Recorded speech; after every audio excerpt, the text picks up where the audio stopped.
Hello everyone and welcome to my channel. For today's video I thought I would take you on a tour of my at-home studio, but before I show you the functionality of my everyday working space, I would like to start by saying a massive thank you to FlexiSpot for sponsoring this video, and a huge thank you to FlexiSpot for supporting my channel.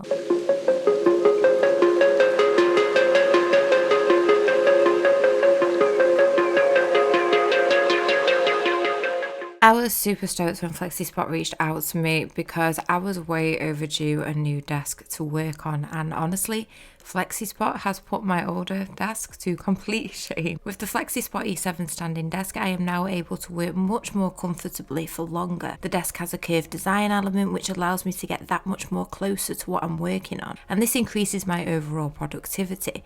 Say goodbye to sharp corners and a hello to a more functional rounded off surface. With the desk's enhanced technology, I'm able to work at 4 preset heights, with a height that ranges from 58 centimeters to 123 centimeters. The desk is highly sustainable and durable, made from high carbon steel.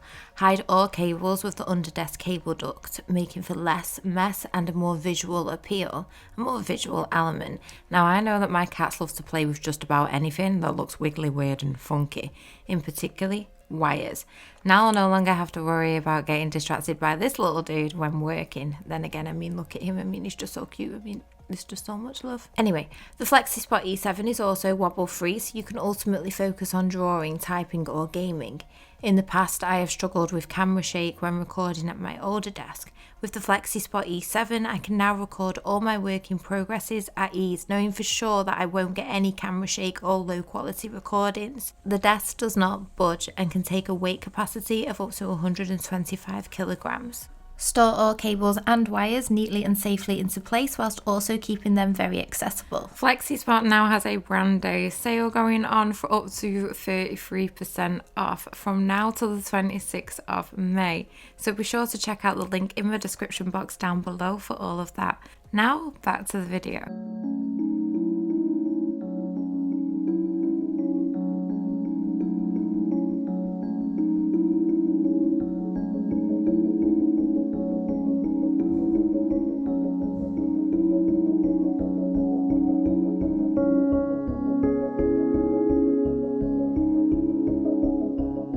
Starting off at the top of my studio, like where you walk into it, I have this makeup trolley. I used one of these when I was studying at college to be a hair and makeup artist. Now little did I know that years later it would come in handy for all of my art supplies. Okay, so over here on top of this unit I've got some pre-primed wood panels, and some of these are for like when I'm on plein air commissions and when I'm working on personal projects. The smaller ones are more so for when I'm like on plein air. And then there's some unprimed ones that obviously do need priming, and the cut specifically, I get them cut specifically to cater to what I need for my artwork. Then over here I've got some stickers which I'm sharing with my daughter at the moment. I think I've got dibs on slivering, and some of these are going to go on the front of my sketchbook. So yeah, we're kind of like going to go 50-50 on these and figure out who wants what. Well yeah, super looking forward to that. And then underneath these stickers I had, I've got my recent sketchbook. So I only just started this a little while ago. I'm absolutely determined to finally finish a sketchbook. It's something that I've not done before, but I need to. And I'm always collecting up different sketchbooks, finding out what sketchbook works for me, what sketchbook doesn't. I don't know if anybody else is like that, but that is definitely how my journey has been. Then I've got this sketchbook here, which I have almost completed, which I started, I think, which was at the beginning of last year. And then underneath these sketchbooks, I've got my Mandalorian book, which is just a spurt of inspiration that I keep around the studio. So I just like to look at this sometimes, and yeah, I mean, look at the concept art, like the concept work, it's just beautiful. And all the information about the series, and I'm a true Star Wars fan, I absolutely love it. So there's all of this too.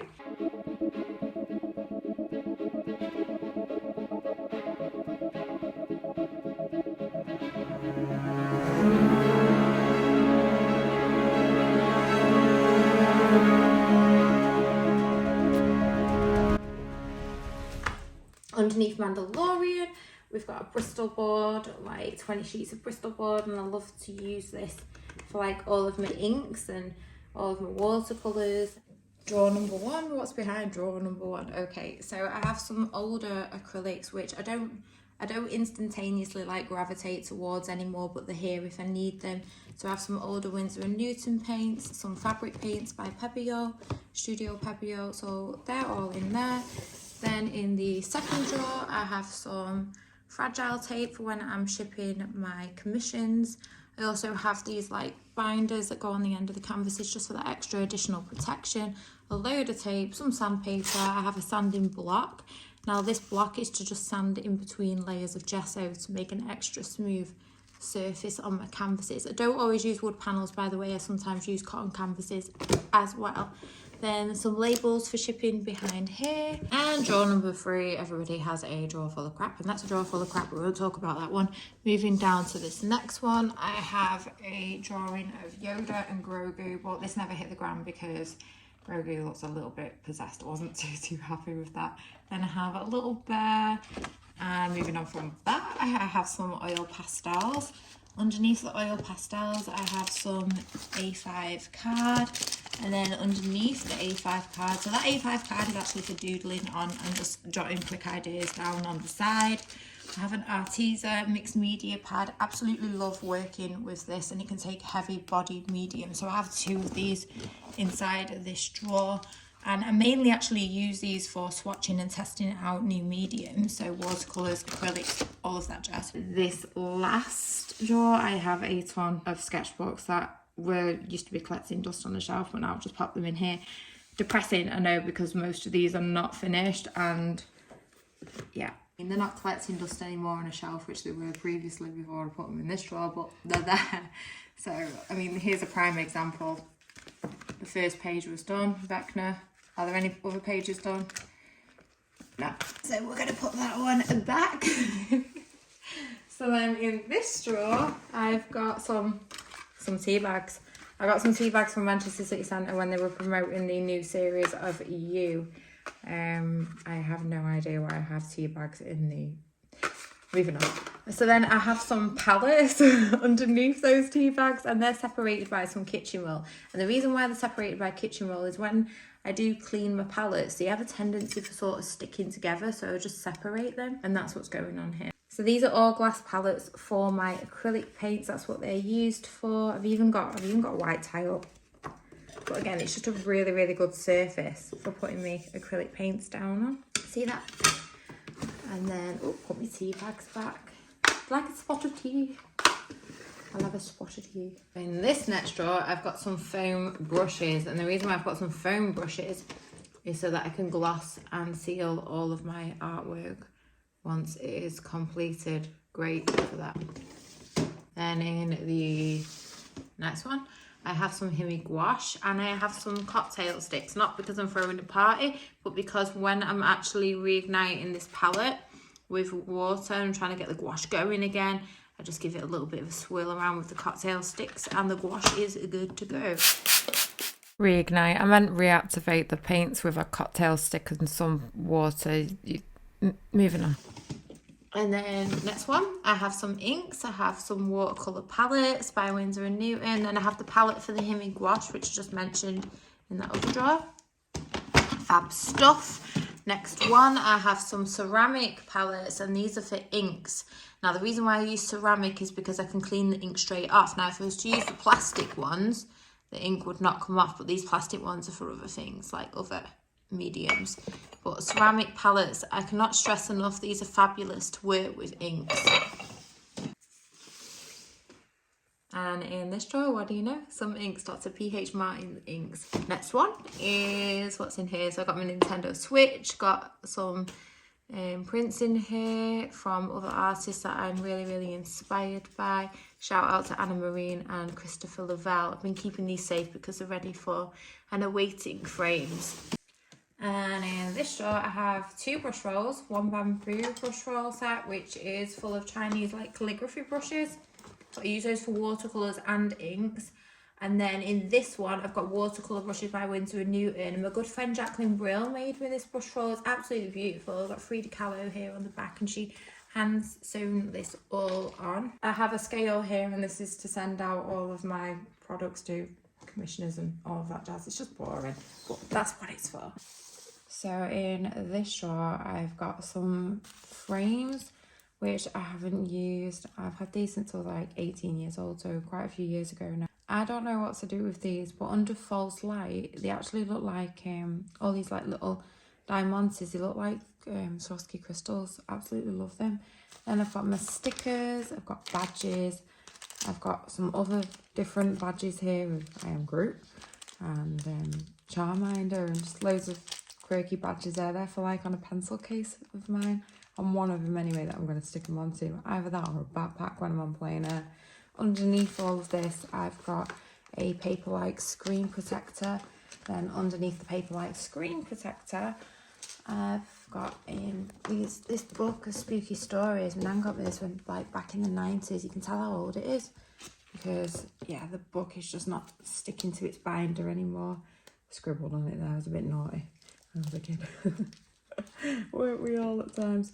But then, yeah, I mean, it's just full of beautiful illustrations. So I always keep that around the studio. Absolutely love all things spooky, so that stays there. Then in this next drawer, I've got, what have I got? I've got my iPad like holder when I'm taking it out and about. And that's if I drop it, you know, it's protected, so it's not going to damage. Then underneath that, I've got a plain like pencil case, watercolour pad. Underneath all of this unit, I've got a pencil case that just won't fit into like any of the drawers. So that's just full of pro markers and some Sharpie pens. It's got a few other things in there as well. So I just pop that, keep that straight under here for now because I don't have a place for it. Here I've got a basket full of Montmartre acrylic paints. I've reviewed these, I've used them in a video before. Absolutely love the colours. I'd say they're more beginner friendly and learner friendly just to get a feel for acrylics, but I can't fault them. They're actually perfect for like in a sketchbook, which I'm mainly using them for at the moment. So they stay up there. Still really love working with them. And then just at the side of the unit here, I've got like a suitcase that I'll just take out on my travels with me, and all of this stuff that goes in here, all of the stuff that does go in here is for when I'm out on plane air, so that gets dragged along with me. Okay, so down here I've got some canvases ready for shipping out. As you can tell, one of them's already got the fragile taupe on. Then I have some paper, well, like hard card here, just for like doing some sketching on. I don't actually know what I'm going to use this for yet, but I guess I'll figure it out, but it's there. Then I have one of my pieces right at the back here, which I'm not really parting ways with yet. I'm not ready to. I got my Meeden Pochade Box, which I've recently got into. I've recently got into plain air, so look out for some stuff coming from that. Then up here on the actual shelf, I have a tin full of Higgins inks. And then here I have some like flow improver, which is for my acrylic paints, which I just add this to the water, I add it to the paint, and then the paint just like flows really much more better. It stops the paint from buckling on the canvas. Some acrylic clear gesso. So this is really, really useful for like priming the canvases, cotton canvases, wood panels. It does the job. Some glass varnish. Then I have some really long rulers, which I use for when I'm painting. And then I have some like really sort of rugged brushes. I got these in a pack for like $2.99. They're supposed to be for oils, but I use them for my acrylics for like foliage and leaves and different flowers and plant life, because I've actually broken them down and like cut them up a little bit. And that's just so that I can create some different textures. Some softer brushes here. A variety of different brushes going on. Then I have a spray bottle for my larger canvases. And this was actually a garden spray bottle, but you know, I use it in the studio. Sort of trowel, but it's not for plastering walls. That's not what I use it for. I use it for like smoothing out the gesso on my canvases. Another one over here, but I use this for like lining buildings, and I use it just again as another ruler. And when I'm holding on to this, it just gives me that bit of balance. Got another easel, which is a desk easel for my smaller canvases. Then I have this flexi ruler, which is for like, I mainly use this for bridges, just to get the bridge right, so like one side doesn't look shorter than the other and wobbly and stuff. So this comes in useful for that. Palette knife, which I've not used there, but it's just like sat there right now doing nothing, but needs to do something soon. Then I have some Ecoline brush pens, some aqua brush pens. Then in here I've got some like paper clips. Then I have these like clips that hold my sketchbook together. They come in real handy. Some fine liners, some fine lining Sharpies, which I sign my work with sometimes. They're useful. And then, oh, can't get that one back in. A drawer doing nothing. Then I have a load of washi tapes, and as you can tell, all spooky vibes. Above here I've got some acrylic Galleria, Winsor and Newton. These are not professional, but they still give the appearance of professional paints. Cannot fault these paints. I love working with them, really vibrant. Some of my, like, I use these to do moons and different things. I mean, you can gather what's going on there. Stencils was the word I was looking for here. There's a shelf that's collecting dust that needs to be filled. I do not know why, but I need to do something with that. A palette, which I don't know what to do on it. I know that I want to like paint a scene on it and prime it. I've got another one of these as well, so I'm just going to be using that to mix paints on. But I just thought this would be nice if I painted something spooky to match the aesthetic of the studio in here. But that's there for that, and that's the reason why I've not touched it yet. Then over here I have some fluid retarder. And this is where I came to the realisation that I've said I've got, and I have way too many times in this video. And I have some Mars Black Acrylic Galleria paint, some workable fixative, some clear lacquer. So the clear lacquer comes in handy for acrylic paints, but with mixed mediums, so maybe with like fine liners and all of that jazz. So what I'll do is I'll go over the clear lacquer, and this makes everything pop. It just makes all of the colours on your paper, what you're working on at the time, go boom. And then after that I've got Galleria Acrylic Gesso, which is again for priming all of my panels. So I'm constantly working in here. So the reason why I have my desk set up here and then the easel here is because I work from left to right. So sometimes I'll put my palette there and then work on the easel in the corner. But typically what I would do is put that desk, the drawing desk, underneath the shelf. But right now, because I've got the light coming in from obviously the opposite direction, I'm just working here. But it's a working studio, so it's always going to be messy. I'm always like moving things about, figuring out what works, figuring out what doesn't. I'm always feng shuiing everything.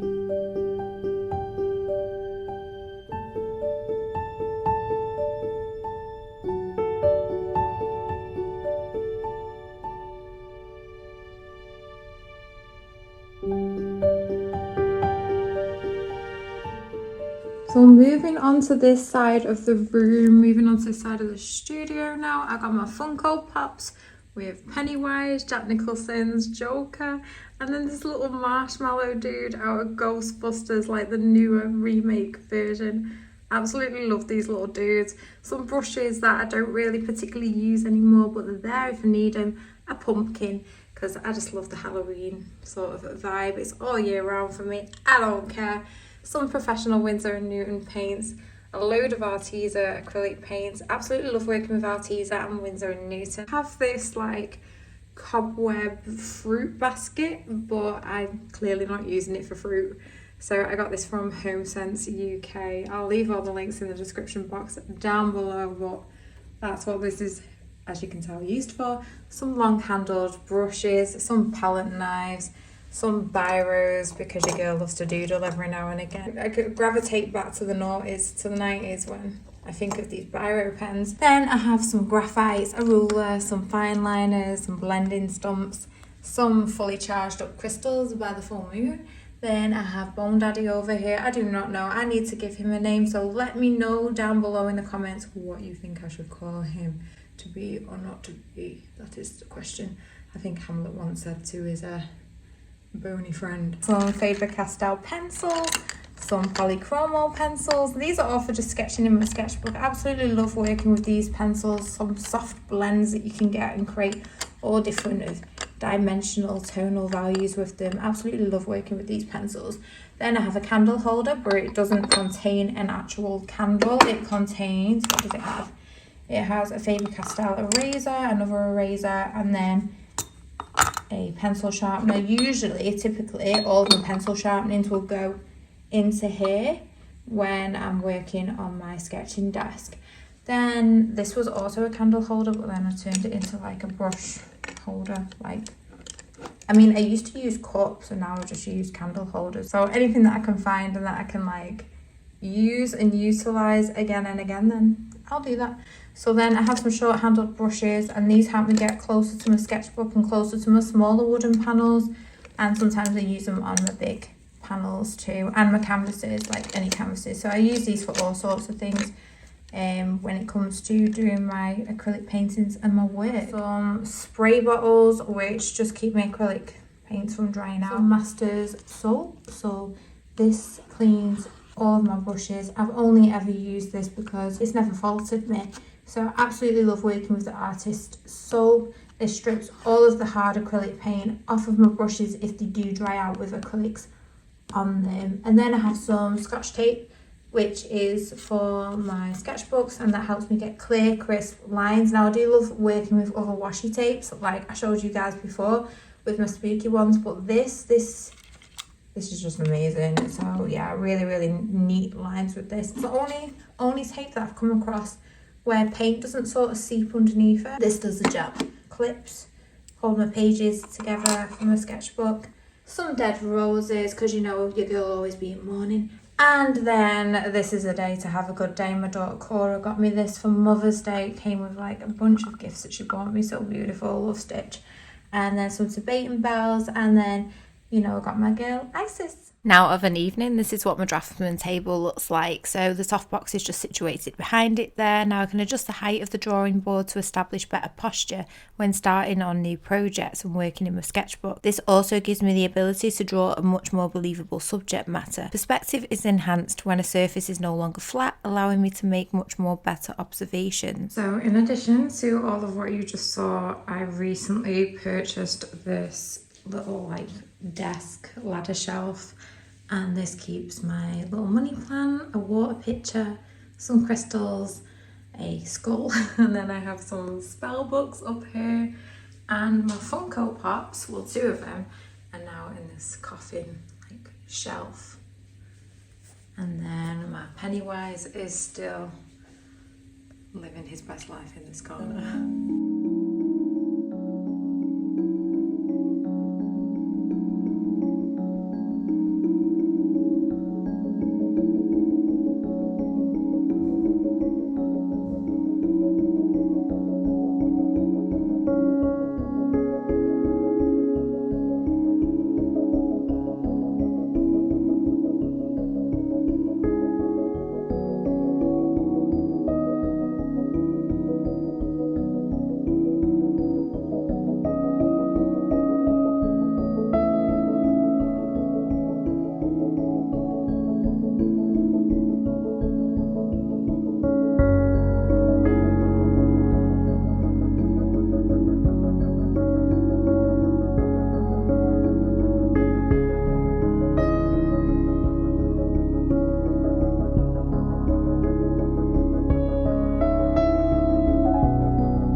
You guys remember near the beginning of the video I mentioned that this shelf was collecting dust and I had nothing to put on it.